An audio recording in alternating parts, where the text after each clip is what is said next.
ये जितनी भी अपनी कथाएं हैं ना, ये समझाने का प्रतीक है, शिक्षा देने का प्रतीक है।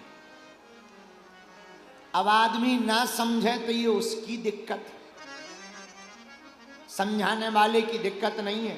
फिल्म दिखाने वाले जो फिल्म बनाते हैं उसमें सब कर देते हैं, गाना भी, डिस्को भी, मार धाड़ भी और शिक्षा भी। अब आपके ऊपर है आप फिल्म में देखते क्या है। तो कुछ लोग ईलू ईलू भर देखते हैं, कुछ लोग ढिसुम ढिसुम भर देखते हैं, कुछ लोग कुछ देखते हैं, कुछ लोग शिक्षा देखते हैं। ऐसी ही कथाएं भी शिक्षा का प्रतीक हैं। सीख जाओ तो ठीक है, नहीं तो जय बजरंग बली की, गणपति बप्पा। ऐसी हमें एक बात याद आ गई शिक्षा पे।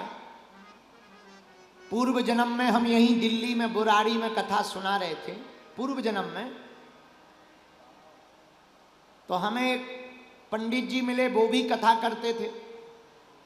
तो उनकी थोड़ी दाढ़ी थी, दाढ़ी तुम्हारे तो नहीं है, उनकी दाढ़ी थी, हमारे भी नहीं है, उनकी दाढ़ी थी महात्मा की।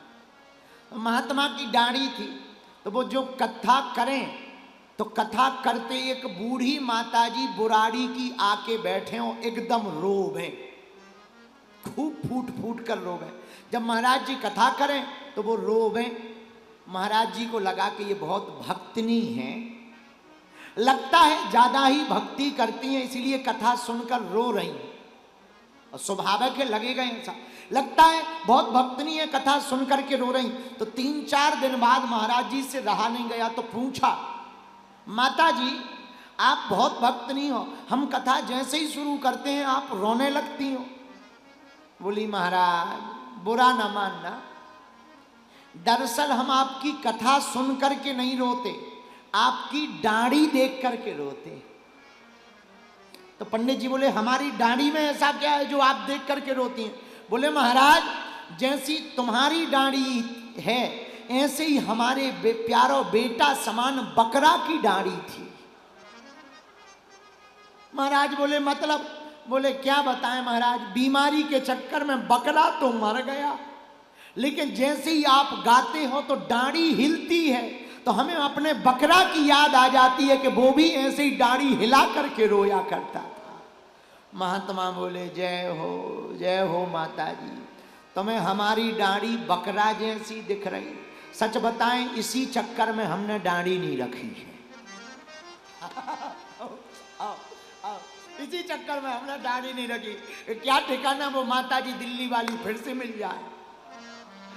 अब हम ये नहीं कहेंगे कि वो यहीं कहीं बैठी हैं, ऐसा नहीं कहेंगे, क्योंकि अभी हमें 2 दिन तक और रहना है। पर हम समझाते कुछ और हैं, आदमी समझता कुछ और है। सब अपने अपने हिसाब से बुद्धि से समझते हैं, पर कथा तो वही है।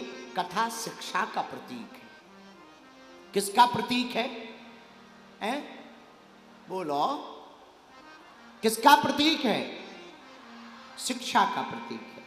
कथा को सुनना बड़ी बात नहीं है, कथा को सुनकर के जीवन में उतारना बहुत बड़ी बात है।